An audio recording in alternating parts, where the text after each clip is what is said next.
Before LA Knight was a megastar, Gunther was a ring general, and Seth Rollins was a visionary, they were something else entirely. Today, we are exploring the forgotten lore and secret history of the men and women who run WWE today. You might think you know them, but until you've watched this video, you simply do not know the whole story. Take it away, Gareth Morgan.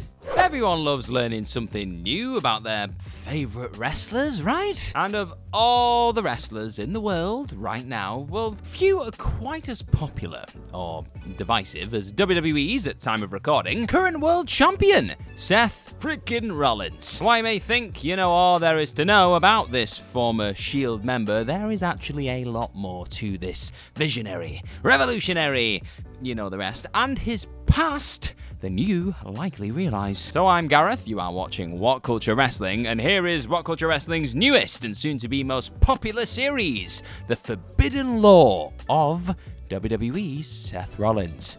Let's do it. So Seth Rollins, the current World Heavyweight Champion at time of recording, I've said that again, is something of an enigma. And to illustrate that point, few, I'll probably say nobody, can determine in shorthand what his persona actually is. So, like, Steve Austin was a beer-drinking, anti-authority ass-kicker, right? Hulk Hogan was a patriotic do-gooder with superhuman powers of recovery, brother. Cody Rhodes is an inspirational man, a dreamer of pure ambition and work ethic. But who is Seth Rollins? A visionary?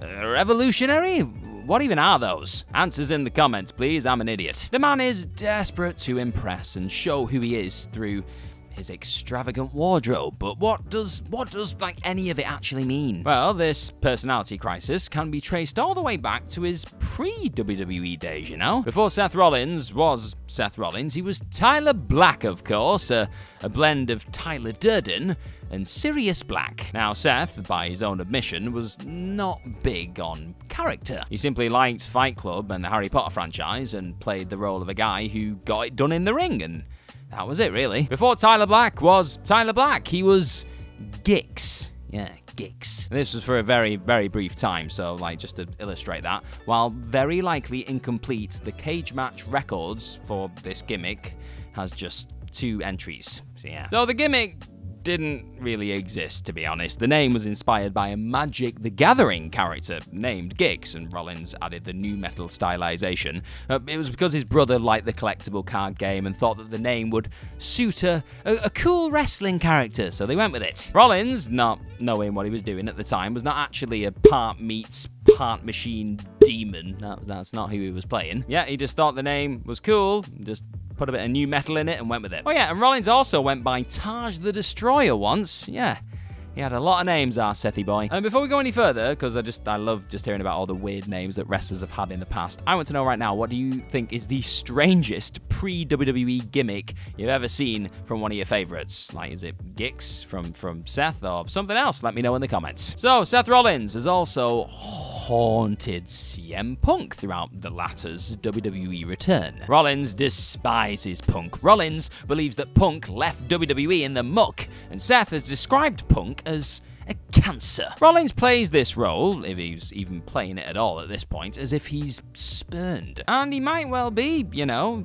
Punk once referred to himself as Seth Rollins from the future on Twitter, but has since walked back that endorsement. He's clearly indebted to a man that he once idolized. I mean, Seth revealed to Pat McAfee back in 2022, before there was even a storyline to build on TV, that he moved to Philly with no money and the expectation that he could learn under Punk for free. Seth was straight edge as a teen, and when you look at images of him in his pre-ROH days, like this one here that you can have a look at, you will definitely see Punk's silhouette first. Little punker Seth. Like Punk, Rollins also incorporated his music taste into his nascent pro wrestling persona, but he wasn't quite as successful. As Tyler Black, Rollins, after developing something close to a reputation within wrestling, performed for the experimental and profoundly hyperactively obnoxious Wrestling Society X, MTV's short-lived attempt to tap into the market. Black was an emo build from the dark side of a broken heart in a tag team with Jimmy Jacobs. The tag team name, borrowing an evergreen theme of slavish devotion to one's crush from the emotional hardcore genre, was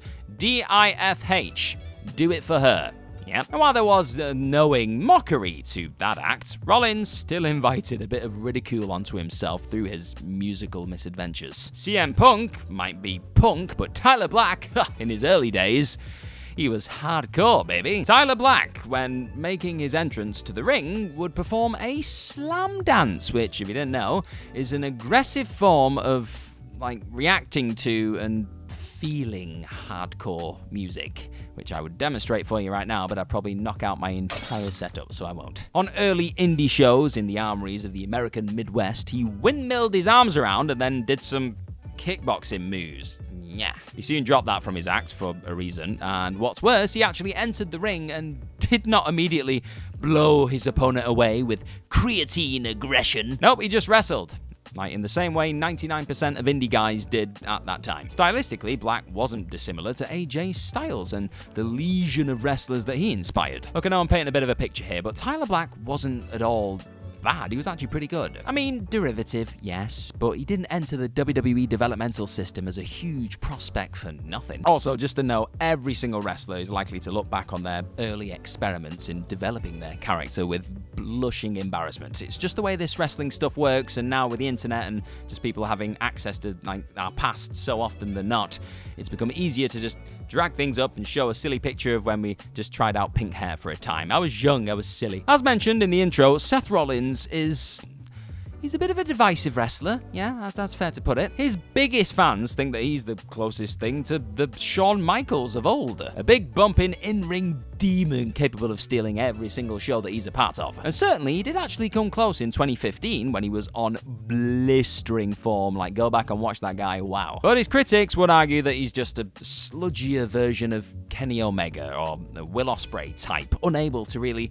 unlock the same kind of mind-blowing level of drama and athleticism. But before we go any further here, if you're enjoying this What Culture Wrestling video today, right now, then be sure to hit that subscribe button down below for more of these interesting series, lists, and news videos with people like this egg smiling and shouting about wrestling. Yeah, what a life. Get it done. Why not? Right, back to Seth. So Seth, yes, he is very consistent, yes, but he's hardly life-affirming, is he? He's also a bit bland to follow as well. Yes, he might complain about his spots every now and then. There was that story of a fist fight that nearly erupted between Seth and Cody Rhodes. Cody claimed on the Dan Le Batard show in 2023 that he and Rollins cannot stand one another and that they almost came to blows in front of upper management. And a more cagey Rollins, speaking with Daniel Cormier for ESPN, said there is a level of truth to Cody's story, playing his cards very close to his chest. Most of the time, though, Rollins is good. He acts like a WWE superstar should. The wrestlers who court controversy and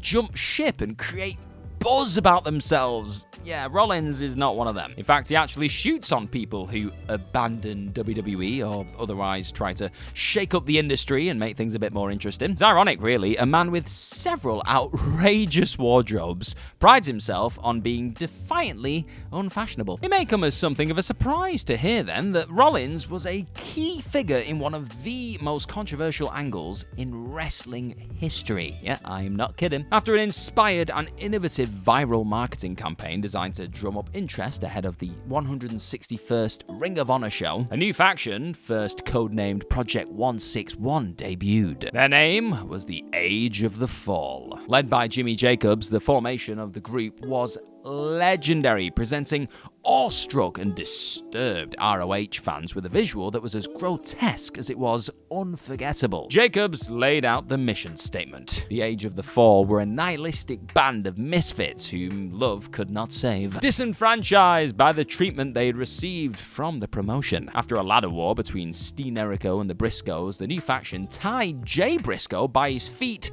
to a chain and just suspended him upside down. Jacobs stood directly underneath a hanged Briscoe, and this allowed a faucet of blood to just drip from Jay's head onto the white clothes and even into the mouth of Jimmy Jacobs. The revolting flow was so steady that at one point, Jacobs had to stop talking and spit the blood out of his mouth. Like, oh yeah, I forgot about that. Yeah. The controversial scene was edited out, initially. Yeah, until a bloodthirsty fan backlash prompted ROH to air it on their supplemental Video Wire web series. The stable never realised that incredible promise, and there was a bit of the E-Feder edgelord's dream to it all. But Black was very impressive in the resulting tags and six-mans. He got over in defeat to Nigel McGuinness in what was his breakthrough match at Take No Prisoners on March 3rd, 2008. And Black, even in his early 20s, looked like the next great indie darling that night. Then Ring of Honor took a while to realise what they had, and when they did, it felt a bit forced. Either that or Black just wasn't ready for the role. Once it became clear that Tyler Black was very much a project that the fans were gonna have to take seriously as a top guy, a spark of resentment ignited at Final Battle 2009. In a pivotal moment that draws parallels with a notable WWE match of his, Tyler Black went to a 60-minute draw with Austin Aries at Final Battle 2009. The show went long, this main event went very long, and fans, anxious to get out of the building ahead of a strong blizzard warning that had dominated local news in New York City, resented them for going long. The match, while not actively nor technically horrible, was received by the fans in the Manhattan Center as a transparent exercise in elevating Black, who struggled to recapture the same energy that he had against McGuinness. The question that has haunted Seth Rollins his entire career was first posed that night. How good is he really? Oh yeah, going back to that WWE match that this draws parallels with, this reaction mirrored the bored hijacking of Seth's 30-minute Iron Man match against Dolph Ziggler at Extreme Rules 2018. How can we ever forget that? Nonetheless, ROH strapped him up with the world title at the ROH 8th anniversary show on February 13th, 2010. Now, the rematch with Aries was shorter, and while the sample size of 24 is minuscule, the cage match rating of 6.92, good, not great, reflects the sentiment felt amongst the ROH base at the time. Black, once it became clear that he was WWE bound, was also pelted with chants of future jobber during the end of his run. Coming right on back to more modern history, Seth freaking Rollins, and I'll be honest, this bit is less forbidden law and more unshakable, infamous embarrassment, took it upon himself to defend WWE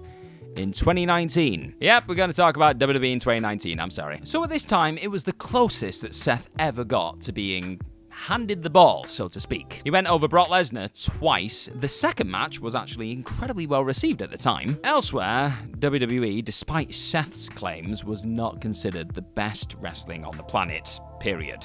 Not by a long shot. Perhaps Seth, as the top guy, just felt duty-bound to put the company over when, at the time, a competition had developed online to see who could bury it with the funniest meme. The promotion, fans of which can admit now that Paul Levesque has since led a white-hot renaissance, was a bit of a laughingstock at that point. Rollins was too for a few infamous days on Twitter. It might surprise you to learn, though, that Rollins almost walked out on WWE in 2011. Believing he was too good to languish in developmental, Seth had to be talked down by Levesque and developed a reputation as something of a malcontent. For a while before he joined the Shield, and the rest was history, Rollins was actually closer to CM Punk than either man would like to admit. So yeah, this isn't something that you'd be able to mark it on a t-shirt or anything, but Seth Rollins, the wrestler, is what we'd call narrative glue. And hey, it is a valuable role, you know, and I'm going to explain why. Seth pointing out how awful Roman Reigns is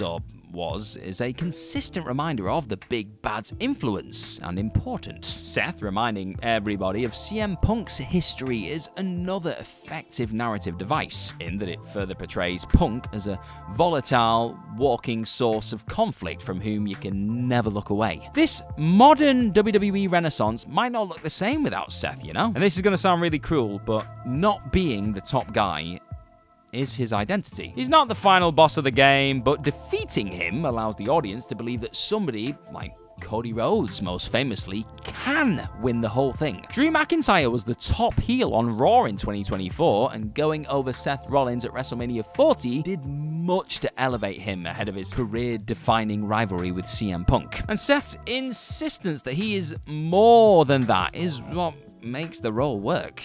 this is key. He's never happy to do the job. The defeats mean something to him, and in turn, the wins mean something to the victor. So, how good is Seth Rollins, really? Well, every major WWE act has to find out for themselves before making it to the very top. He has his place, and it's an important one if you ask me. Right, so few wrestlers carry themselves with the type of aura that a certain dude by the name of Gunther does in the WWE. But before there was a Gunther, there was, of course, a Walter, and so much more than you likely knew. So, from green beginnings in more ways than one, to independent dominance, I am Gareth. You are watching WhatCulture Wrestling, and it is time to look at the forbidden lore of WWE's Gunther. That's right, we've got it to the second episode, yeah! So in the mid to late 2010s, the professional wrestling industry, beyond WWE, almost resembled the territory model of old. And that so many stars made their name during this time underscores, well, how badly the wider scene must repair itself. Walter was, in some ways, the modern-day Andre the Giant for a short time there. Now, of course, he was nowhere near Andre in terms of drawing power. I mean, few people ever have been, to be honest. But the way in which he booked himself definitely draws parallels. Walter was a touring final boss. No, not a touring Dwayne Johnson, just never mind. Yes, he was not quite as invincible, his leverage wasn't anywhere near close to Andre's, and he didn't have a vastly influential, controlling promoter in Vince McMahon Sr. But his brilliant self-marketing and the elite tier ability with which he backed it up earned him such a lofty comparison. And by 2018, he was one of the absolute best wrestlers in the world, like right near the top of the pile. Prior to becoming a name with a capital N in the industry, Walter developed in Germany, primarily for the top promotion, Westside Extreme Wrestling. A portly young man with a cherubic face, somewhat familiar face actually, come to think of it. His first ring name was somewhat optimistic in its ambition. Obviously indebted to his idol, he went by Big Van Walter, or Big Van Walter. I'm not sure if we say the V or the W with this, I'm just going to go with it. He was a major prospect on the European scene nonetheless, becoming the youngest winner of a tournament, the 16-carat gold one, that would earn legendary status. As the 2010s unfolded, it would become an annual holiday destination for pro wrestling hipsters. Holding the record for the most WXW Unified World title reigns, which was 3 alongside Jörn Simmons and John Klinger, he eventually changed his ring name to Big Daddy Walter in 2014. And a year later, he fought his first battles with legacy rival Ilya Dragunov. Oh, my chest hurts just thinking about those fights. Yes, Walter was a precocious super heavyweight at this time, but was yet to develop his fearsome, peerless aura. A year later, though, he took on the all-caps Walter as his ring name, and, well, the evolution continued. Walter first made his true international breakthrough in 2017. Across that year and 2018, he became the final boss of the Brit Rest scene, racking up an extravagant number of accomplishments. He reigned with the OTT and Progress World titles, dominant in the 2 top promotions across the UK and Ireland scene. His work was so revered and raved about that he was quickly recognised by the hottest indie in the US, which was Pro Wrestling Guerrilla, which awarded him its world title too. I mean, by 2018, Walter was the hottest ticket on the indies this side of All In. Back in Germany, his legendarily brutal matches with that guy Dragunov cemented his reputation as one of the very best and most believable wrestlers on the damn planet. He was a monster. Right, before we get any further with this video, I want to know really quickly, I've got a question for you. I want to know, who was your favourite 2010s era wrestler? Was it Walter, Gunther, whatever you want to call him, in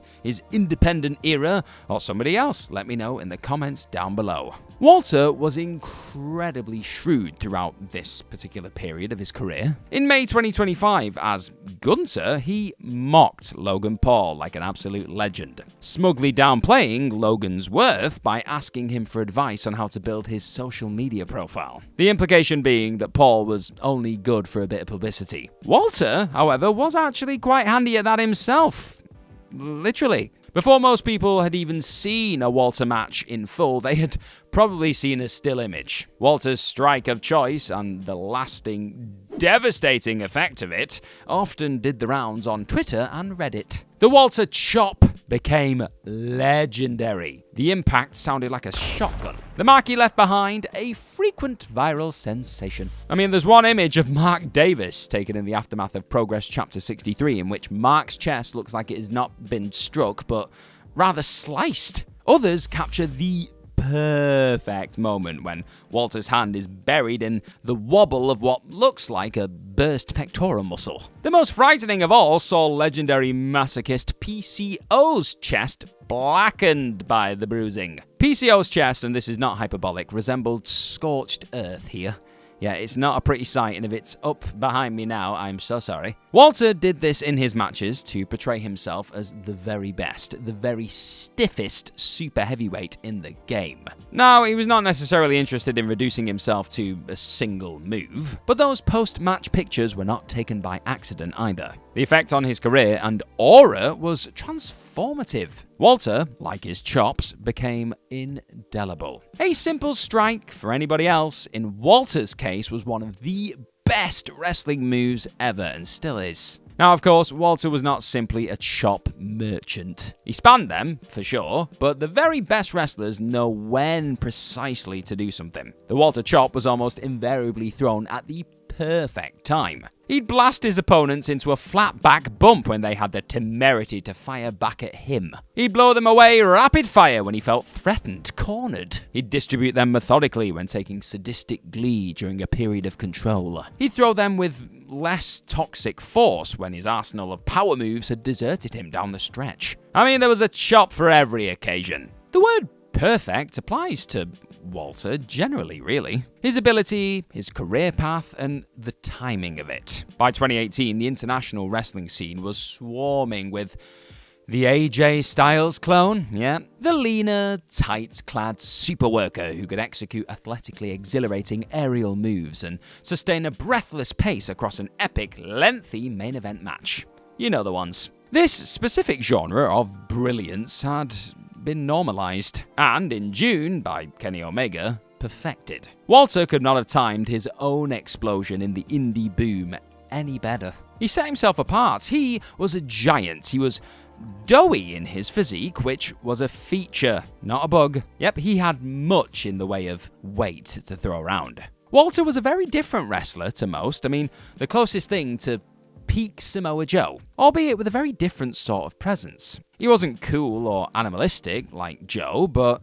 calculated, domineering. But in a massively ironic development, Walter, the pure wrestler who deemed the mat so sacred that he at one point refused to contemplate heading to the cartoonishly theatrical world of US cable wrestling, found his perfect home on WWE's main roster. Who saw that coming? This absolutely stunned the wrestling world upon being announced in November 2018, even though the talk was that Walter would be posted to NXT UK and probably stay there. Many hardcores mourned the idea of a fan cast run in a New Japan Pro Wrestling G1 Climax tournament. Imagine what could have been, eh? I mean, just imagine Walter annihilating the sympathetic living legend that is Hiroshi Tanahashi. Or unsettling Kazuchika Okada as a wrestler even more dominant and composed stares him down. It didn't happen though. Nope, he went to the Fed. This felt like an imminent disaster, really, and it very nearly was. But before we go any further, chop that subscribe button for even more of these WhatCulture wrestling videos in your life. After the expected great NXT UK run, in which Walter made the grim confines of a barren, darkened studio show halfway watchable, a change in his personal circumstances softened his stance on moving to the United States. This did not go well initially though, no, and it should not have surprised Walter. In a bizarre cameo at Survivor Series 2019, he was eliminated from the Raw vs SmackDown vs NXT triple threat elimination match within 2 minutes. The booking was horrendous and spiteful. Very much an instruction for this internet darling not to get too big for his boring black boots. And what's worse, Drew McIntyre insisted upon throwing the very best chops of his career here, Drew, as if to tell Walter that the main roster already has a great working giant, thank you very much, was beyond motivated. When Walter finally made the jump to NXT proper in January 2022, which feels like a different lifetime ago now, he lost his first match, a 6-man tag against MSK and Riddle, and was used to put Braun Breaker over in a poor speed run of his Brit Rest arc. And in the midst of it all, he was almost named after a Nazi U-boat commander. Before, you'd hope anyway, NXT realised its error and dropped Stark from the whole Gunther packaging. He headed to the main roster months later and didn't actually fare as badly as one might have expected under Vince McMahon. Sure, the creative wasn't amazing, but you could say that about pretty much all of WWE at that point in time. He won a few squash matches before he was then given a then worthless Intercontinental title in a half-baked attempt to get him over. But, it didn't matter. None of it mattered. Vince McMahon resigned in disgrace in July. Paul Levesque took over the booking, and Gunther became a main character of the whole Renaissance era. A much leaner and more ripped Gunther now looked WWE ready. Usually, the wrestler buries the company device doesn't really work. The promotions end up telling on themselves and in turn telling the audience not to care. The NWO was cooler than WCW, for example, and the Death Riders nearly torpedoed fan investment in AEW before a miraculous comeback right at the end there. Gunther's loathing of WWE worked, however, because it wasn't emphasized too heavily. Gunther, who was incredible as the above-it-all, condescending prick who deemed his adversaries entertainers and clowns, actually made the audience get behind the babyfaces, and that is the whole idea of this thing, isn't it? The record-holding Intercontinental Champion, a 2-time World Heavyweight Champion, Big 4 PLE headliner. Gunther, this guy Gunther, he'd made it, folks. Away from Vince McMahon, his inevitable, sealed fate did not materialize. Gunther did not fail as a monster heel before being consigned to the role of comedy big man. Nope. Subverting that old trope entirely, this is actually how he started his career. Walter, with his frame, his chops, his mastery of the absurdly stiff, slow burn epic, he felt destined to get to the top in Japan. That's just the kind of person that seems to do well there. What you might not know, though, is that he did actually spend some time in Japan in his early years as a dancing comedy character named Gacha Ping for the Pro Wrestling 01 outfit. Now, not much is known about the character, not that there's likely to be any deep lore about it. I don't even know if I said his name right. This was simply Gunther on an early tour, dressed in green, with his hair dyed the same colour. Acting like a big enthusiastic idiot he was. Yep, imagine trying to make a living doing the latter. Wait a minute.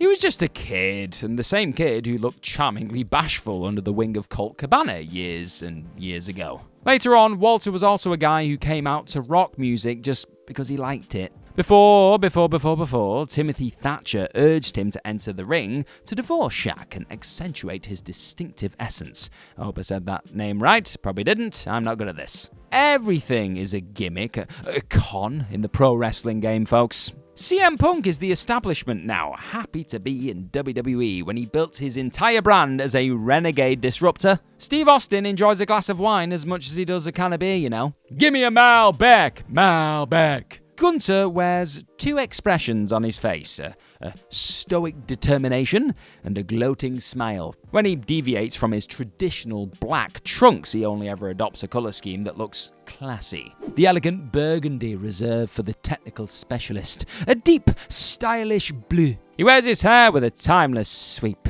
You can imagine him in his youth studying tape from Japan and refusing to socialize. He wrestles a style that would fit many glittering eras, understanding the less is more approach that just never goes out of fashion. He looks and feels like the gimmick to the ideal extent that it feels nothing like a gimmick. And yet, it is. All of it is. This is a guy who dressed up like the wrestlers he buries in 2007. That Gunther is taken as seriously as he himself takes it is the ultimate endorsement of his magnificent character work. What a worker, what a wrestler, what a general.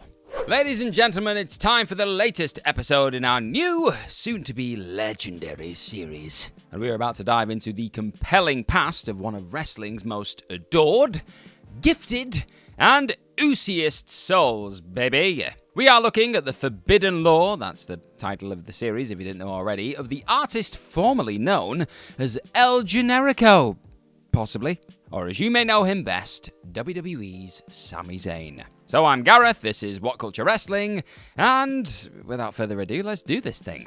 Sami Zayn enhanced a storyline considered by many as one of the greatest in WWE history, and by some, as the very best. Yeah, you know what I'm talking about. The Bloodline Saga. It's definitely not the Lashley sister saga, is it? His incredible facials and ability to project emotion were instrumental in elevating a pretty repetitive, running happy, invincible heel act into a euphorically received, twisting soap opera of levity and heartbreak. His beaming happiness at being included, look at that guy, look at his smile. The sympathetic terror selling the cruel teases of betrayal. His defiant, vengeful expression when declaring that Roman Reigns was in his effing house of Montreal. Oh, what a moment. Without Sami Zayn's face, the WWE's post-Vince McMahon era of elusive critical acclaim under Paul Levesque does not reach the same heights, folks. What is astonishing, though, is that Sami Zayn, the holder of multiple WWE titles, wrestled under a mask for 11 years as El Generico. Well, I think he did anyway. I don't think it's ever been confirmed. But before praise is understandably and deservedly lavished upon one of the best wrestlers in history, period, there is something less celebratory that we need to wade through here. The fact that El Generico traded in cultural appropriation. Generico was played by Rami Sebe. I have tried with that last name, okay? If I've got it wrong, just tell me in the comments. And he was a Canadian born to Syrian migrants. The ring name itself, while not chosen by Sebe, riffs on the idea that some non-Mexican fans often fail to distinguish between luchadors, whom anybody can apparently play. So if you believe it, the El Generico backstory is that PCP Crazy Effin' Manny, what a name, who founded the Internet Wrestling Syndicate indie promotion, needed a last-minute replacement for a show. So he used Sebe, who at the time was performing every menial duty asked of him to show his dedication to the wrestling cause. It's just what you did. Manny located an octagon mask backstage and put it on Sebe before ushering him out to the ring as El Generico. Manny claims that Sebe, out of nowhere like an RKO, just said "Olé" after completing a dive, and, well, it stuck. But if anybody had the instincts to make an immediate and lasting connection with a wrestling crowd, then oh boy, it was El Generico, the fake Mexican luchador. Now this imposter bit is absolutely nothing new in the pro wrestling business. In such a carny world, the fake countryman is almost as old as the form itself. The pre-cable boom was infested with the fake Russian. The father of those good Texas boys, the Von Erichs, was a worked German. Hawaiians played Japanese wrestlers several decades before Yokozuna was launched by the WWF in 1992. The Japanese scene itself was literally built on the shoulders of a Korean man masquerading as a Japanese hero to exploit post-war sentiment. Ricky Dozan. Many of those gimmicks are considered, at best, a product of the time. Others, like Chavo Guerrero playing the Caucasian Kerwin White, the fake pro-apartheid South African Colonel De Beers, the Italian-American Mark Copani playing an American terrorist sympathizer of supposed Jordanian-Palestinian descent, are all considered wildly offensive. Not hard to see why. So how did Sebe, for lack of better phrasing, get away with it? Well, in the hierarchy of gross wrestling exploitation, Generico ranks very, very, very low. I mean, Sebe played the lesser-spotted, fake foreign babyface, which definitely helps. This character did not exist to reinforce and summon hatred like a lot of the ones that I just mentioned before. The gimmick, though outdated now, was irreverent enough then to deflect accusations of outright stereotyping. Also, and this is most important, El Generico was absolutely incredible, like that is always a bonus. Sebe is one of wrestling's nicest and most principled wrestlers, at least from the outside looking in, and this also helps. What matters more though, even in a nicer day and age like today, is if you are bloody great. And El Generico was a generational talent, one of the best pure babyfaces ever, even before he removed his mask. Right, quick question before I go any further. Who is your favorite masked wrestler of all time? Is it El Generico? Is it Rey Mysterio? Is it Kurt Angle in the gold mask when he was on Raw that one time? You let me know in the comments down below. Mine's Kurt Angle. The list of true wrestling pioneers is very short. Very few wrestlers have truly invented something. But that guy, El Generico, he is one of them. His brainbuster, you know how they say it, the finishing move that he did, like one of the best wrestling moves ever, was an indie sensation. You'll have probably seen it by now, since in a great story beat, he had to obviously resort to it against Gunther at WrestleMania 40. Generico would motion to deliver a superplex, climbing to meet his opponents at the same set-up position on that top turnbuckle. He then used the top turnbuckle to drill them onto their heads, and that is, yeah, there's no way around that. It just looked incredible. Now, the turnbuckle had been used as a weapon in previous eras. Bouncing an opponent's head against it was an old move consigned in the early 2000s to something couched in irony, though. So it was almost impossible to use the turnbuckle earnestly, until Generico best developed the idea to fuse it with a nightmarish, All Japan-style head drop. Additional context for you here, just before we go any further. The indie scene at the time was locked in a competitive race with itself. In the early 2000s, WWE didn't come calling for the work rate set like they later would, down the line, largely opting instead to just sign less talented wrestlers, which nonetheless boasted Vince McMahon's preferred look. You know what that look is? It involves a lot of muscles. The super indie guys learned that to get over in front of a crowd disillusioned by WWE, they were best off doing stuff that you'd never ever see in a WWE ring at the time. Fittingly, Generico's wrestling soulmate, Kevin Steen, or Owens as you may also know him, understood this and also used the turnbuckle, the middle one, as the landing spot for his Steenalizer neck clutch overhead driver. That's a lot of painful words all put together. Yeah, this was too demented even for the less strict and, a lot more creatively free 2025 era of WWE, because if you've seen this move, oh my god, it hurts watching it. In a famously terrifying and spectacularly ill-advised spot, BJ Whitmer once tried to powerbomb Jimmy Jacobs onto the top turnbuckle as he fell out of the ring. Jacobs, however, joined him, only just clipping that landing spot of the top turnbuckle before the back of his head just smashed on the apron on the way down. It is as horrific as it sounds. So yeah, the principle could be borrowed, but Generico's in-ring mastery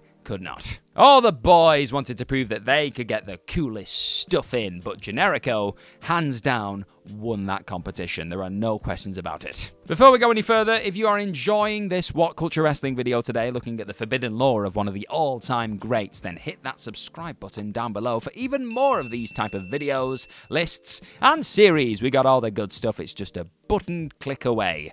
That's what you do, right? Now, while Generico's repertoire of moves definitely made for the ultimate top 10 moves of YouTube compilation video, he endures as an all-time babyface great through his genius grasp on the emotional principles of the role. Generico was tall and skinny. Now look, he's still great as Sami Zayn. The true artists never lose their emotional connection with the crowd. But El Generico was just an incredible big bumper. Unlike most of his peers, he wasn't fixated on crisp perfection. He used his natural gangliness to make his bumps look and feel all the more devastating. Generico was also incredible at selling moves like he was in some bombastic cinematic death scene. To get a sense of Generico's brilliance, just watch his limbs. They fly everywhere whenever he eats a move. You can sense the pain just coursing through every last nerve in his body. Yes, he pioneered the brainbuster, but his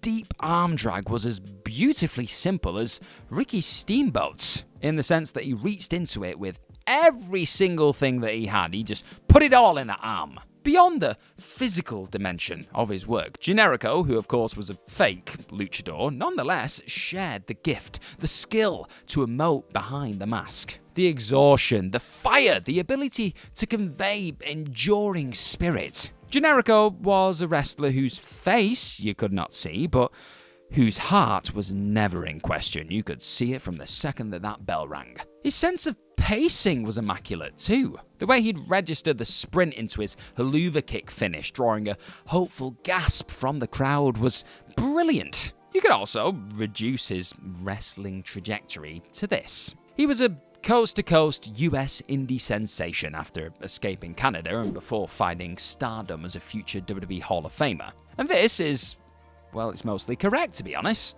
His work alongside and against Kevin Steen was legendary, standing out as transgressive and barbaric even a few short years after Samoa Joe versus Necro Butcher happened. The Bloodline saga spanned years. I remember, I was there, I lived it. This was WWE's take on the sprawling, never-ending Elite saga that preceded it, of course. And while Steen versus Generico wasn't the first pro wrestling rivalry to span multiple years and promotions, the sheer extent of the symbiotic relationship broke new ground for the medium. Sami has recently revealed that he believes the Briscoes are the best tag team ever, and he's probably got a good point. And to be honest, he played a role in shaping their legacy. The September 15th, 2007 ROH Man-Up Ladder War between Steen Jericho and Jay and Mark was one of the very best and most unhinged offerings in the history of the genre. Generico's work in PWG was even more lauded. The range of that promotion was a better fit for his seamless ability to play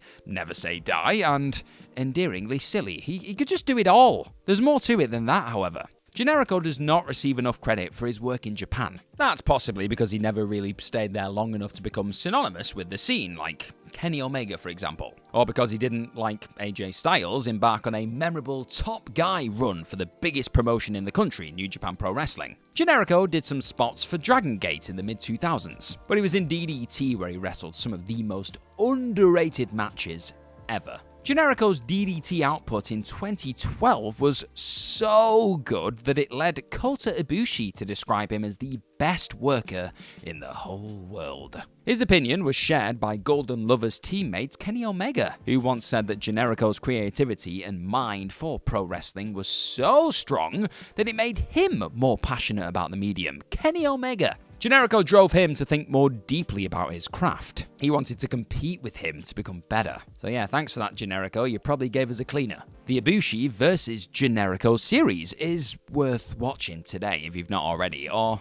actually maybe not. It might be too good, you know. You see versions of it most weeks now, and while neither man pioneered the hybrid shootout that has become the predominant style, they were so much better at it in their athletic prime than most wrestlers today. Absolutely nothing they did together was telegraphed. Generico was great at catching Ibushi's insane range of dives because he had the timing and confidence and craft to wait until the very last moment. An aerial move actually felt like a real attack. I know, what a world. How often can you really say that in 2025 when you see scores of moves like it on every single damn episode of AEW Dynamite? And Raw, to be honest. I'm not just going to single out Dynamite. They're everywhere. Raw, SmackDown, just it's all over the place. On the subject of which, like talking about AEW, All Elite Wrestling does not have a specific origin point, does it? It isn't All In, since Tony Khan was courting the Elite around the same time. In fact, Chris Jericho was only able to make a cameo on the show when Khan arranged a private jet to fly him in from a Fozzy gig.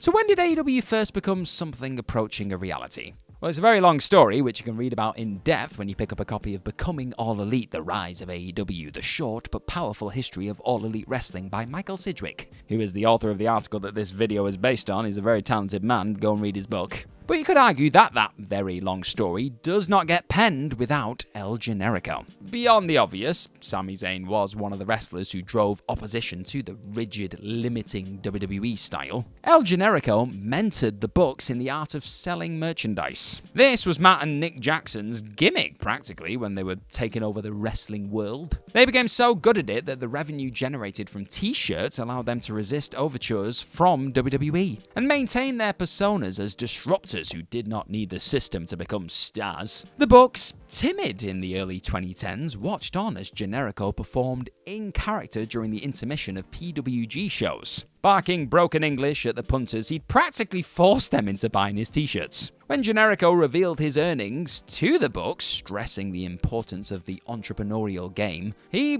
changed the course of pro wrestling history, really. In addition to that, Generico was also part of the legendary Chikara 4-way that put Nick Jackson on the wider wrestling map on March 28, 2009. At the time, the books were a Hardy Boys tribute, really, who had yet to hone their obnoxious charisma. And this warp speed sprint granted the Jacksons more opportunities to eventually find it. Check it out if you haven't already and just thank me later, it is a hell of a time. The boys loved Generico. The fans loved Generico. Who didn't love El Generico? Jim Cornette. Cornette was tasked with booking Generico during his disastrous stint in Ring of Honor, and was not remotely fond of the gimmick. He thought he was limiting. It turns out that Cornette wasn't entirely incorrect in this instance, but it's not as if his creative philosophy was productive elsewhere, was it? And you can probably guess that this wasn't communicated in the most diplomatic of ways. It's just not how Cornette works, folks. Cornette later built a gig as a curmudgeonly podcaster who hates everything about the ills of modern wrestling, which made his effusive praise of Sami in 2022 all the more surprising. Cornette was just as charmed by Sami's role in the bloodline as everybody else. "My dog?" Sami responded on Twitter with his trademark wit. Well played. The last person to deny Generico's brilliance still softened in the end. And that just about proves that El Generico was the rarest thing in wrestling's post-cool heel era, a universally beloved babyface. There isn't even a rule-proven exception. Sami, you the best, my dog. We are back, baby, with another dose of your new favorite What Culture Wrestling series, with everybody saying, Forbidden Law. Yeah. And if you didn't figure out whose lore and forbidden history we are focusing on today with that little clue, well, you're likely just a big old dummy. Cannot help you there. I'm Gareth, you are watching What Culture Wrestling, and yes, here is the forbidden lore of WWE's LA Knight.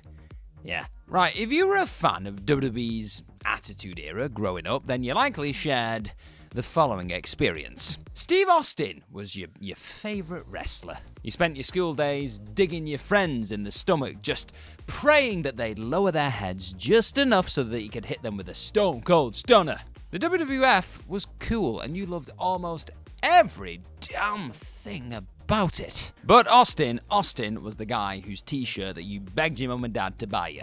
Then, at the end of the summer of 1998, you started to fall in love with a guy called The Rock. You practiced raising your eyebrow longer than you care to admit. I definitely did that. The Rock replaced Austin in the billing and in your heart in 2000, and by 2001, you didn't really want to choose. The main event of WrestleMania 17 was an impossible booking challenge. Not for LA Knight though. Nope, he chose both and decided to splice both men together to create his own wrestling persona.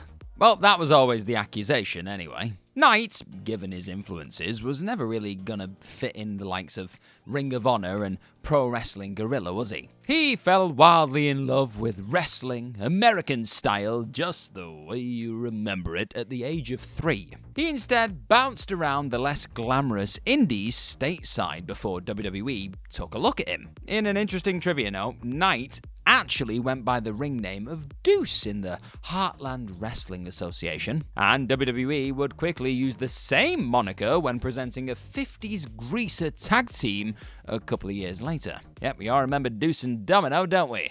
Oh boy. A man who was buried as a Rock and Austin wannabe actually had more in common with another Attitude Era legend, you know?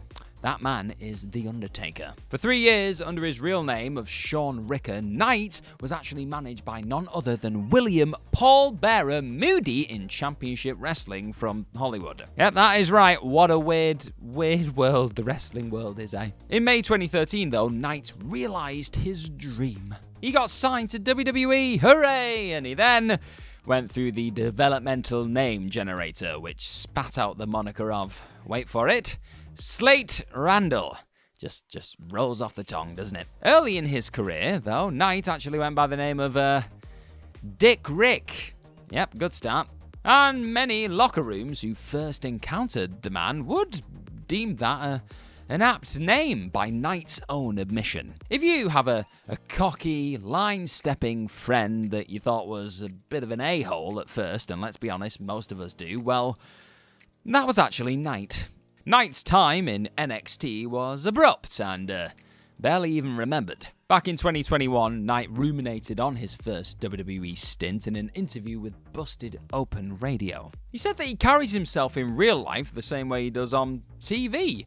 Uber confident were his words, revealing that it usually takes 3 months for people to realize that he's actually okay, as he put it. He said he was hated throughout that time initially. Knight, as most wrestlers did, also ran afoul of then trainer Bill DeMott. But Knight was long gone from WWE before DeMott's vile conduct caught him up. When Knight was ultimately released in 2014, he was told that he was talented, yeah, but there was a stigma attached to him that he needed to shake.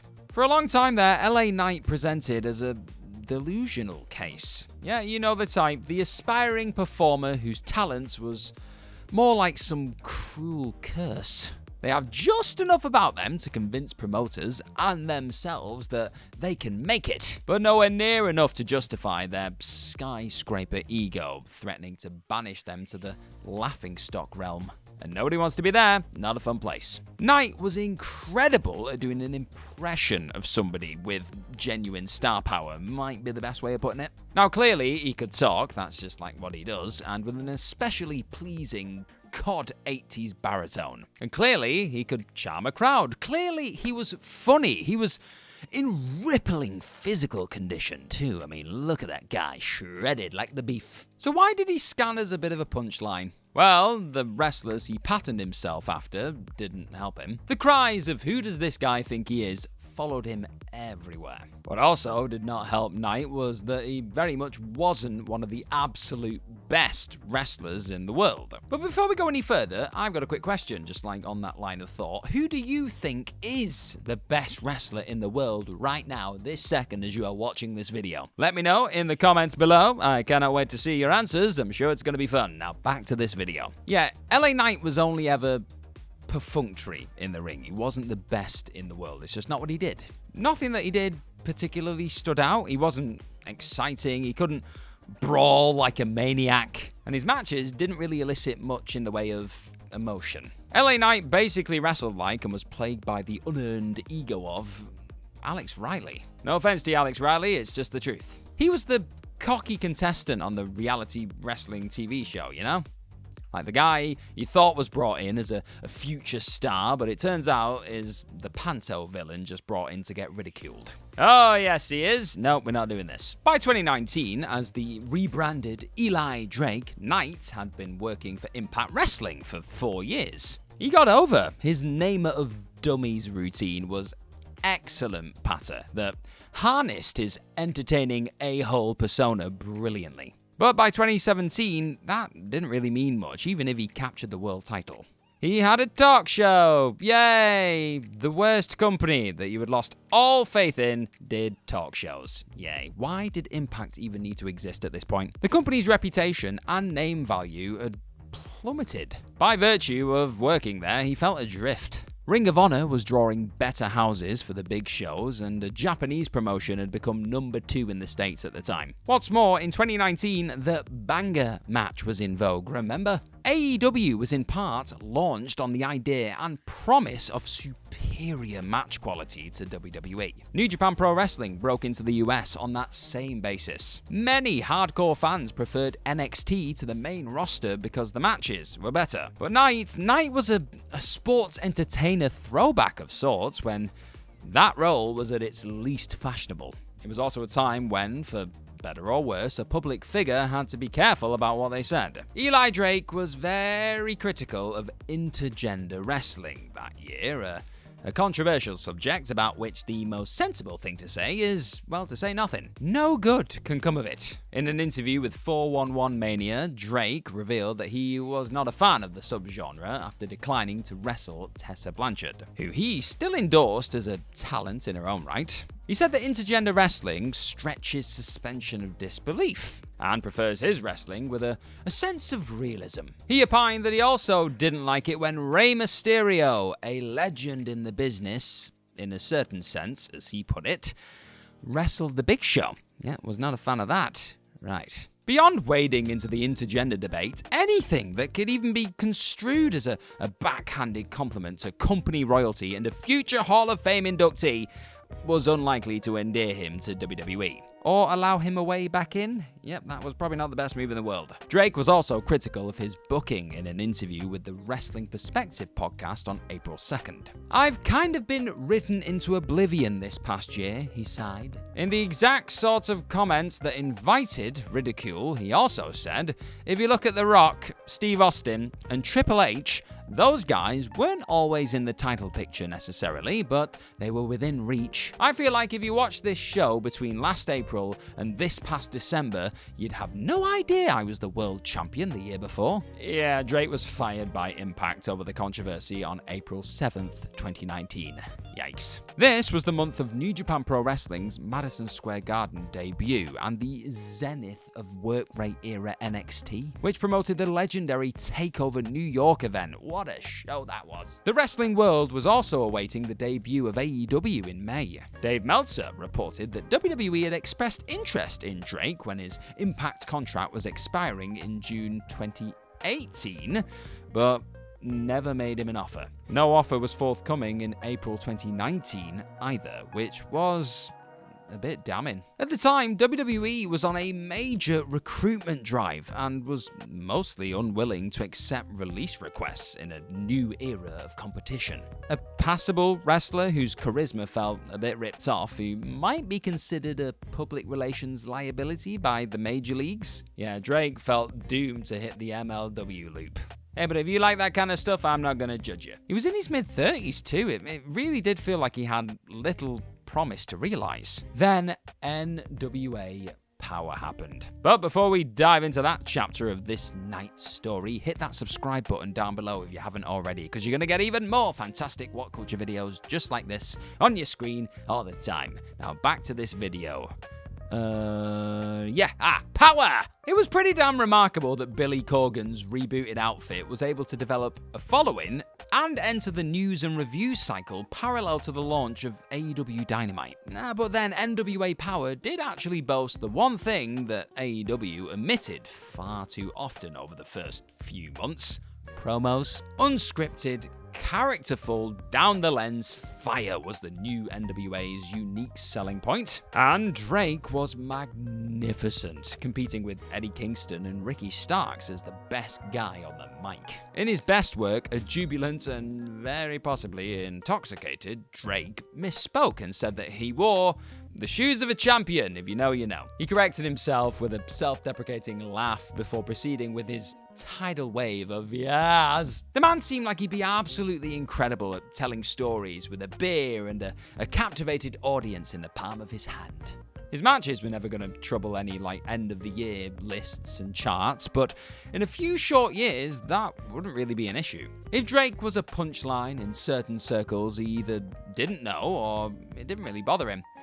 The guy oozed an unbelievable level of swagger, not Jack Swagger, on what quickly became an improbable cult hit. Meanwhile, AEW Dynamite battered NXT in the Wednesday Night War. AEW had supplanted NXT as the hardcore wrestling fans' cool promotion of choice. NXT's old USP was effectively dead, and while it took a while for Paul Levesque to realize it, he eventually did. Prior to the full-blown 2.0 rebrand, NXT experimented with lighter fare, a much-needed contrast to the ultra-intense, off-putting house melodrama. Yep, it was a time, wasn't it? Johnny Gargano became an endearing, dorkier heel. Triple H trialed supernatural schlock via the Tian Sha stable.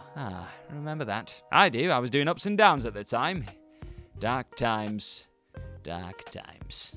And on February 14th, LA Knight debuted. Initially, this scanned as, a joke. Comments along the lines of "they must be scraping the barrel for free agents" met the angle. From Ricochet to Eli Drake, really? Well, Yeah. LA Knight incredibly got over, and very quickly, in a fantastic, excessively entertaining program with Cameron Grimes. Grimes was new money, all right? A dumbass hick who made an improbable fortune through a cryptocurrency investment. Yep, that was a thing. Knight was the handsome, ripped superstar who could not sanction Cameron's lack of class. And Knight was incredible at showing his disdain towards Grimes, and generally played the role of arrogant, dismissive prick to near perfection. "Thanks, Toots," he'd say to the women tasked with handing him his bathrobes. Haha, what an arsehole. Knight and Grimes competed over the tutelage of 1980s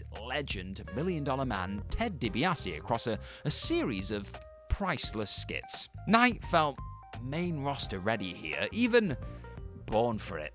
The problem is that nobody was ready for the main roster because, well, Vince McMahon had lost the plot entirely. After making the move, Knight was repackaged as Max Dupree in May 2022.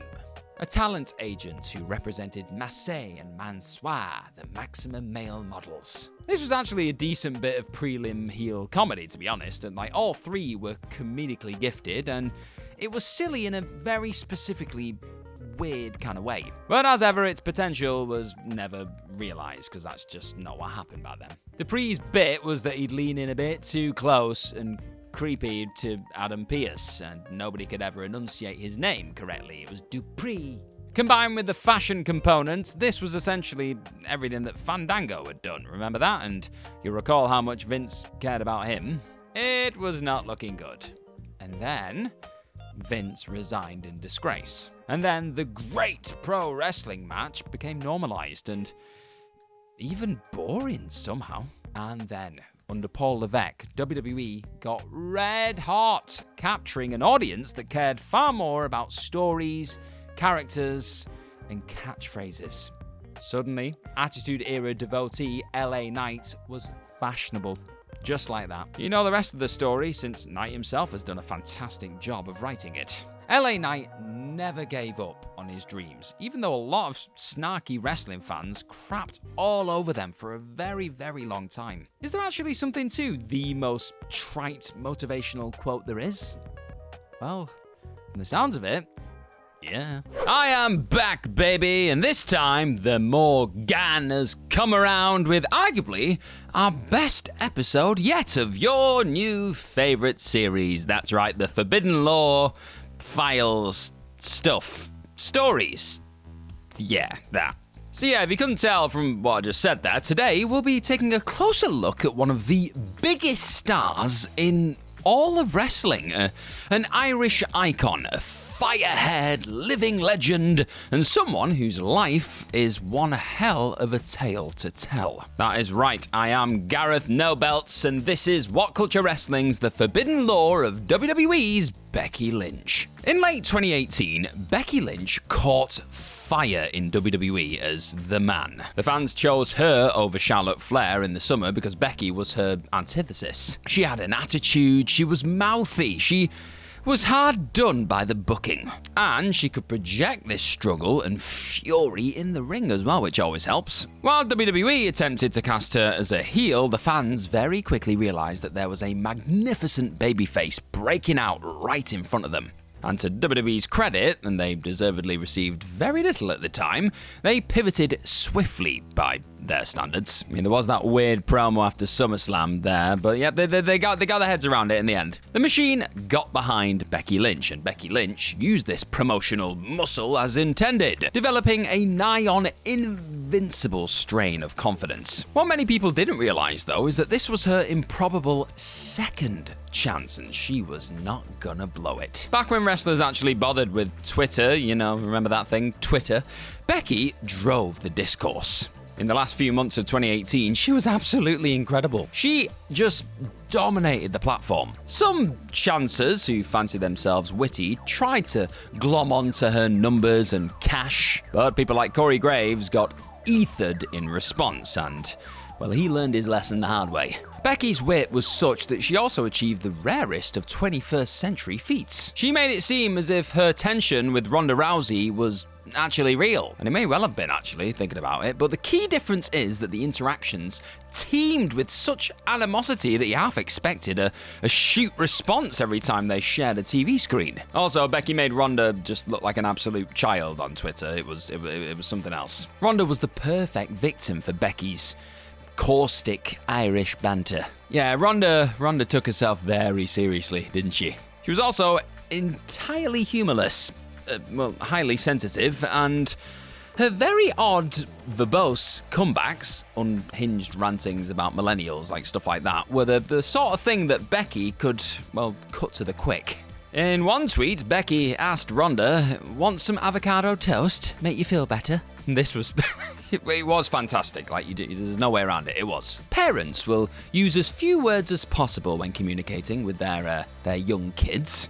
And this patronizing approach was the perfect means of getting Ronda to throw her toys out of the pram. But where did this all come from? Well, until this whirlwind few months, Lynch could deliver the odd cutting line, but you'd have to squint to really see her true personality. In the steampunk goggles, she was almost like the women's division's Dean Ambrose for a bit there. There was a genuinely funny, comedic sensibility lurking under the surface. But the problem is that under, Vince McMahon, you're only meant to see, the surface. WWE had writers from the glitzy mainstream to build the larger-than-life personalities of the superstars and future Hall of Famers, but Becky was already hilarious. Who knew? Well, John Cena might not have known what exactly, but he knew that something was missing here. Or more accurately, something was dormant. When Becky spoke to Steve Austin on the Broken Skull sessions in 2022, Lynch revealed that she used to ask Cena for advice, because why wouldn't you? It's John bloody Cena. And one time, he was quite blunt with it, to be honest. He asked her, "Who are you?" And I don't know who you are. He knew she was Becky Lynch, but you get the point. Cena was correct to ask as well, because the Irish lass kicker was just a pun masquerading as a persona with an identifiable purpose and attributes, wasn't it? Becky didn't even know who she was portraying, much less the fans. Honestly, when you look back at that time for her character, she was just steampunk goggles, that was it, and lass kicking, yeah.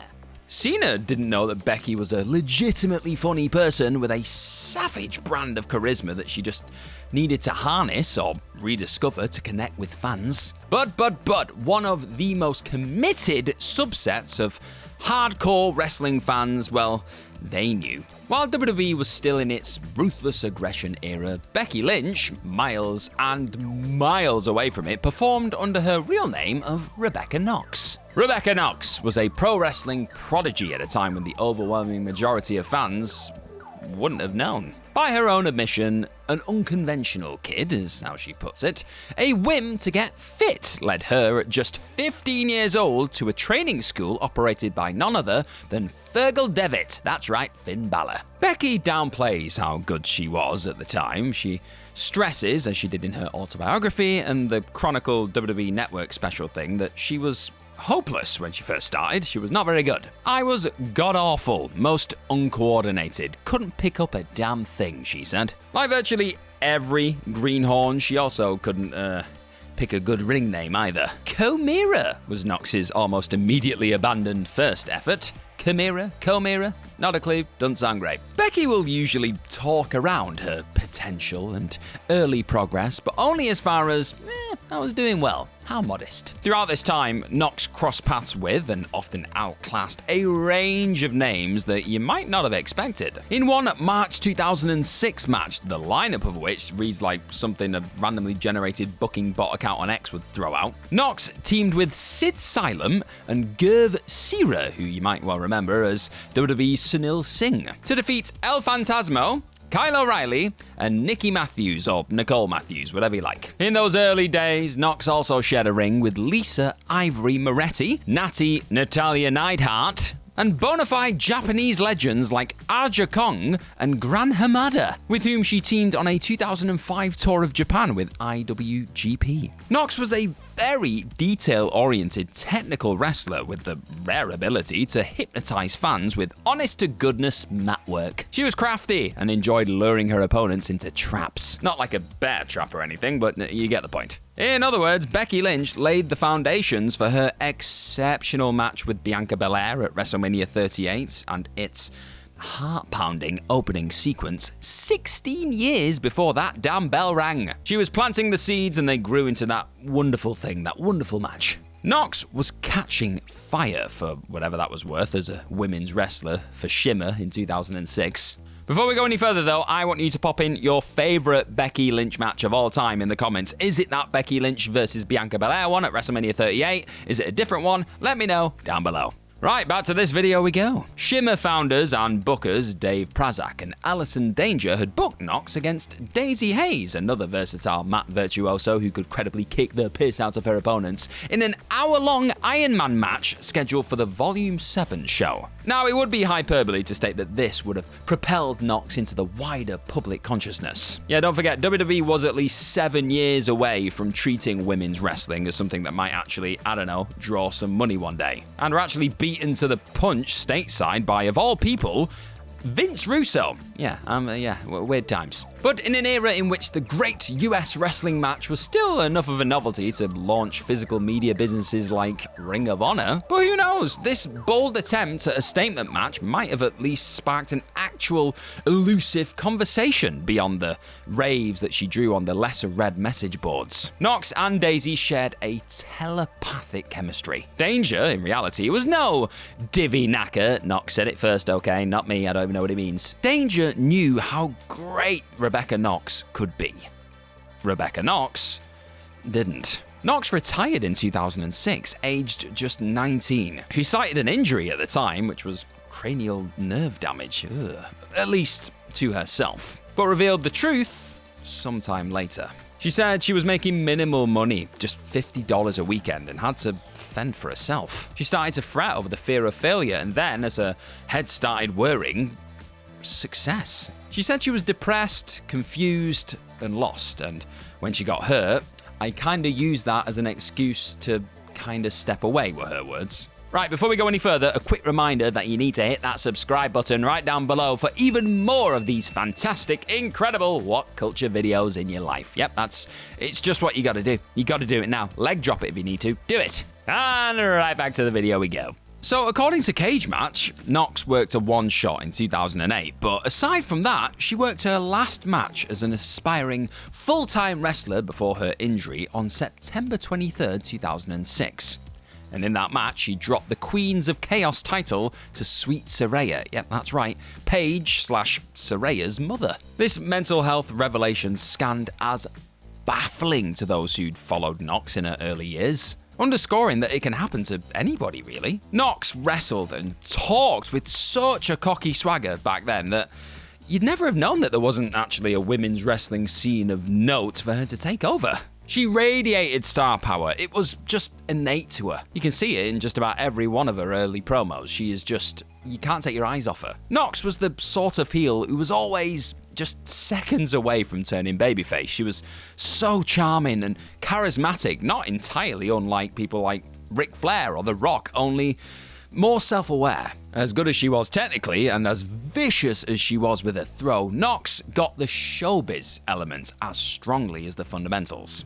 And that is very important in this sports entertainment business. She was actually interviewed by Shimmer during her hiatus in 2009. And it's a blend between the work and the shoot. She talks about Daisy in kayfabe at first, before the tone gets a bit somber. She reveals that she had moved to Orlando with the intention of taking a course to become a personal trainer, establishing a base income with which to pursue wrestling as a career, but was unable to do that as a result of her injury. I mean, who'd be a PT anyway, right? Or maybe she was just unwilling to go down that path and go down that route. She is somewhat cryptic and a bit evasive throughout the interview. Interestingly, when asked about her future goals, she said that she wanted to live a nomadic life before moving to New York. And she was half right. In the intervening years, Nox held ambitions of becoming an actress and spent a not inconsiderable amount of time working towards that goal. Her profile page is still viewable on the Irish Film and Television Network, you know? Nox lists her key credits: all amateur theatre productions, which include adaptations of Girl Interrupted, Don Juan Comes Back from the War, and The Threepenny Opera.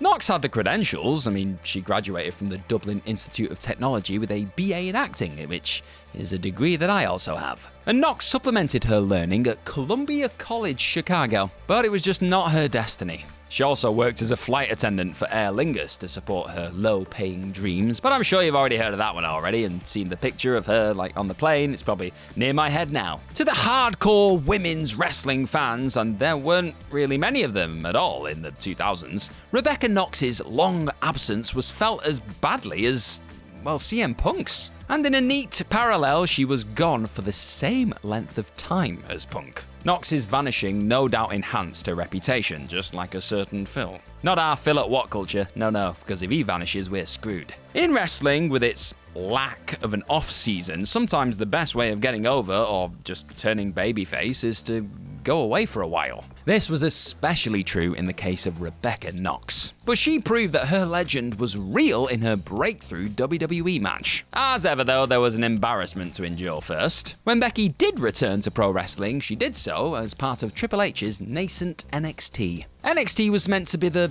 credible alternative to the silly main roster. And yet, after a few rounds of the Largo house loop, Becky made her televised debut on June 26, 2014 by first performing an Irish jig.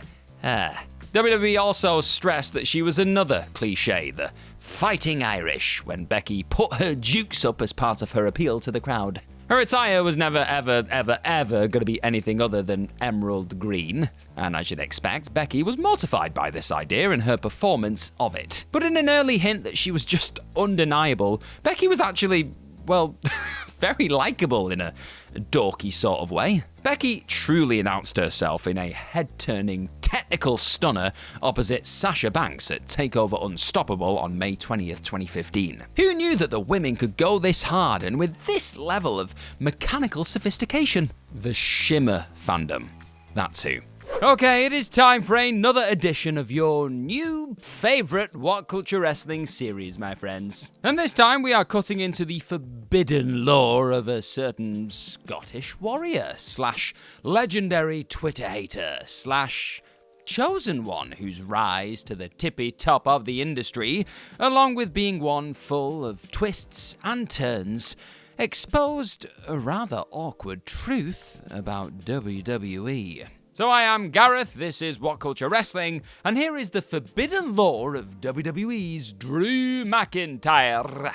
Drew McIntyre enjoyed a dream start to life in WWE. That is, he would have, had he not re-debuted on the main roster in August 2009. Now, you would think a man personally endorsed by Mr. McMahon as a future world champion who went by the nickname of, the Chosen One, would have a very significant role to play by that same time in 2010, right? Well, it did not happen.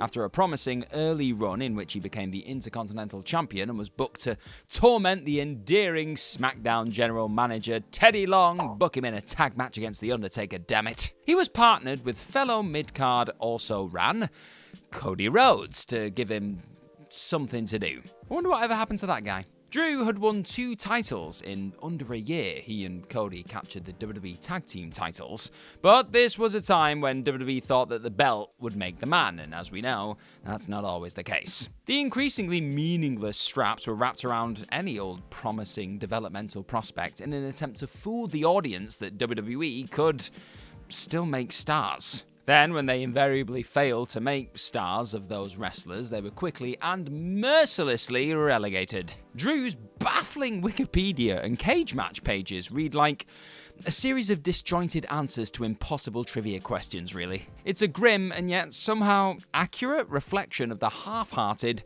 haphazard, and chaotic way in which Vince McMahon barely ran WWE during that time. One day you were the chosen one, the next you were just some geek dreading your release. Drew's career trajectory, while completely pointless, was typical of this stop-start 50-50 era.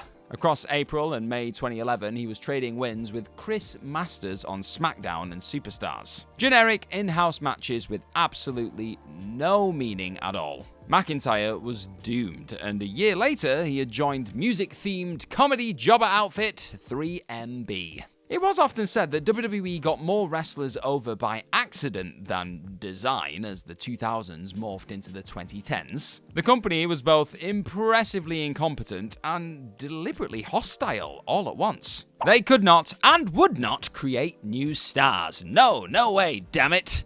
Yeah, wonderful. Daniel Bryan is the most infamous example of this demented trend. WWE actively resented the idea that he could be the face of the company. Like CM Punk before him, WWE only wanted to push him to a certain level. A level he only reached by effectively ignoring WWE's direction and getting over on his own. This was true of McIntyre too, though it would take a while for that to, take hold.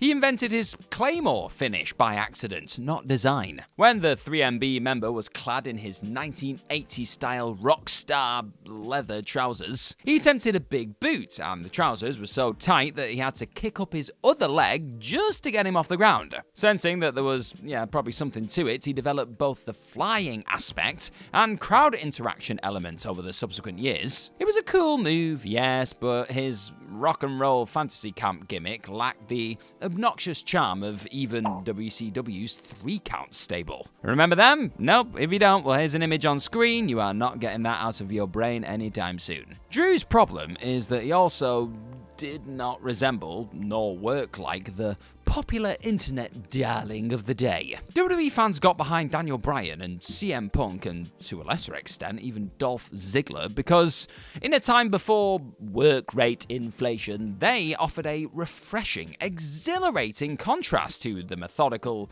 power-based WWE style and larger, slower main eventers. McIntyre, both in gimmick and wrestling style, was, well, not remotely cool. Like me.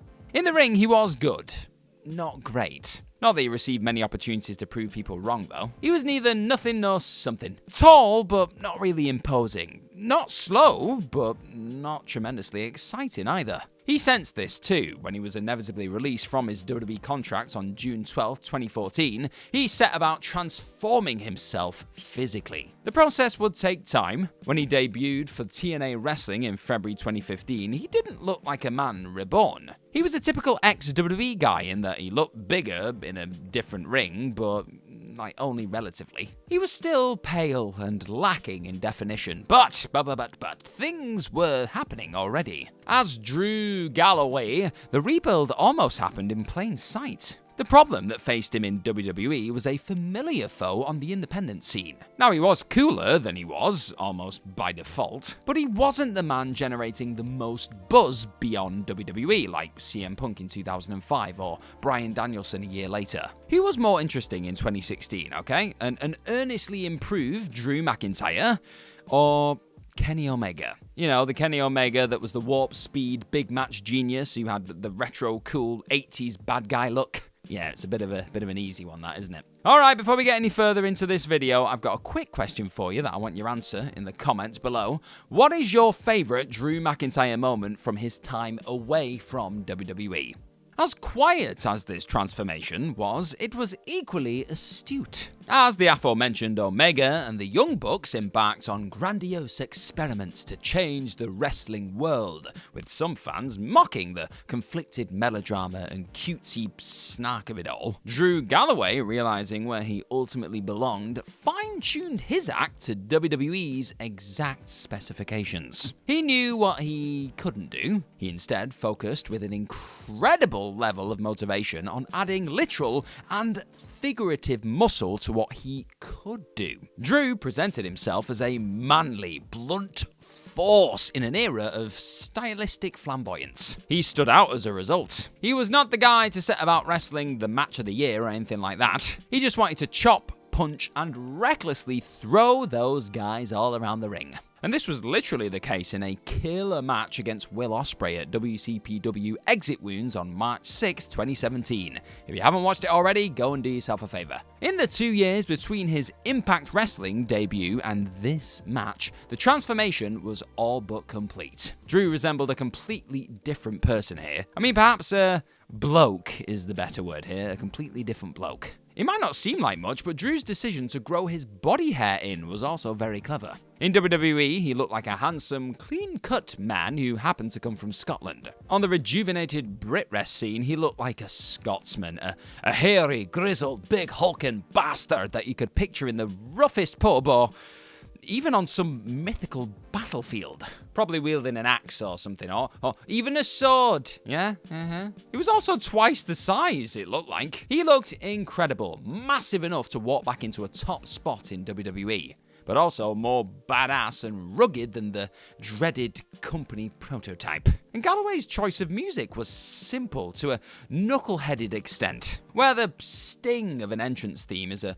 jolt of adrenaline to energize a crowd, Galloway opted for the most direct route possible. He wanted to convey that he could do things now that he could not do in that lame old WWE, and he wanted to present himself as an aggressive hard man. He accomplished that with a song in which the F word was screamed after a heavy, pacey guitar riff. Yep, it was stupid, but it was awesome. It was a great soundtrack to his crunching, super credible ring work. Are you enjoying this WhatCulture Wrestling video today? Well then hit that subscribe button right down below for even more of this wonderful wrestling stuff in your life. While the key New Japan Pro Wrestling matches of the era dominated Match of the Year lists, Galloway's reputation soared in certain circles put off by the epic aspirations of New Japan Pro Wrestling and NXT. In 2016, a full year before Braun Strowman tilted the paradigm into the direction of mate, Galloway and Bobby Lashley clashed like damn titans at TNA Slammiversary. Elsewhere, the unappealing-looking Evolve was never the coolest promotion on the planet, and the best matches were never hyped to any great level accordingly. But Drew's sick war with Roderick Strong in September 2014 was the first premonition of his glorious future. The second was an exceptional styles clash against Johnny Gargano at the WWN Live Super Show on March 28, 2015. Drew also returned home during his years away from WWE to insane championship wrestling, which, alongside Progress, was at the forefront of the UK Graps boom. There, in an excellent bit of matchmaking, Drew was the violent, serious, invincible major star antagonist for the pudgy, lovable, cult hero underdog that was Grado. In front of 4,000 fans, Drew did the J.O.B. And this was the peak of the promotion. Drew was already on his way as a worker. The ICW fans received the casting of Drew so seriously was the first indication that he could become a bona fide star. Just shy of a decade later, amid a boom of its own, Drew feuded with CM Punk in one of the best programs in the modern history of WWE. Drew was never more over as Punk's trolling tormentor. Drew's intense pleasure of Punk's suffering was magnificent heel work in an era so lacking in it. Drew's use of Twitter was also excellent. Now, while it did help that he had so little competition, many wrestlers had already left the toxic, pointless platform, Drew still had to be good at it, otherwise he'd be accused of just being a Temu Becky Lynch. Drew was very good at it. Posting a photo of himself alongside Punk's real-life rival Jack Perry was a hilarious and incredibly bold touch. And in an ironic twist on that Punk feud, Galloway actually was once injured by a Future Shock DDT in a WCPW match with Joseph Connors. I don't think Connors prayed for it and it happened though, I'm not sure. Drew made his return to WWE on April 1st, 2017, when he was spotted sitting in the front row at NXT TakeOver Orlando. In his return match, he defeated Oney Lorcan on the April 12th edition of the network show, and it was infinitely better than anything that he'd ever done in his previous stint. To ultra-cult fans of a certain disposition, it was better than most everything else that WWE promoted that year. It was a ridiculously hard-hitting sprint wrestled with a deranged urgency in which Lorcan was lucky to still have nipples after one particularly savage McIntyre chop. A great introductory match makes the winner look like the damn business. But this was something even better than that. Lorcan was not a small boy by any means. The spot in which McIntyre caught his flying crossbody and then smashed him back first against the apron it just absolutely rocked. Even better was Drew's celebration here. Taking time to put his new personality across, he relished the idea of inflicting pro wrestling violence. Drew soon went through the obligatory chapter of being NXT champion. It's just what they did at this point. They signed somebody big from the independent scene, they had him beat a few people, they won the belt, it just happened. He was then promoted to the main roster after being put on the injury list with a biceps injury. This run, wasn't amazing. Very little in 2018, one of the worst years ever was, to be honest. But Drew was propelled to the WWE title picture after strange, unproductive associations with Dolph Ziggler and Shane McMahon. Remember that? The late 2019 babyface turn was a bit sudden, but it didn't really matter. Drew revealed the witty, gregarious side of his personality to win the fans over just as quickly. And while his 3, 2, 1 crowd interaction ahead of the Claymore kick was almost offensively simple, the most effective tricks in wrestling often are, aren't they? Drew's reinvention was bloody awesome. Now, you could argue that WWE almost did too accurate a job of telling that story. In an attempt to solidify his bond with the audience, Drew frequently talked about how hard he had worked during his hiatus from WWE in the mid-2010s. Many weeks on Raw, Drew would just openly talk about how he could only really reach the current level that he was at outside of the WWE system. Simply put, he had to go away to get good. This isn't so much forbidden lore about McIntyre himself, but rather the company that utilised his services as an independent contractor. What's strange here is that WWE said the quiet part loudly. At the exact same time as they recruited collegiate athletes with zero pro wrestling experience, they told the entire world that to actually make it in WWE, you had to leave WWE and gain experience elsewhere. In a pandemic era of garbage monsters, ninjas, and underground fighting rings, this right here was amongst the most questionable things that WWE did. WWE being counterproductive to one's own career was canon. As crazy as it was for WWE to admit it, it was damn true, as a certain Olympian would say. McIntyre does not get over without undergoing his early humiliation ritual, folks. And if nothing else, it has helped fuel his excellent, bitter heel persona that we get to enjoy on screen today. Now carry on your WhatCulture Wrestling YouTube journey by tapping on another one of our videos right here, or here. They might be everywhere, I'm not sure. Just do it, have some fun, and I will see you later on. Bye-bye.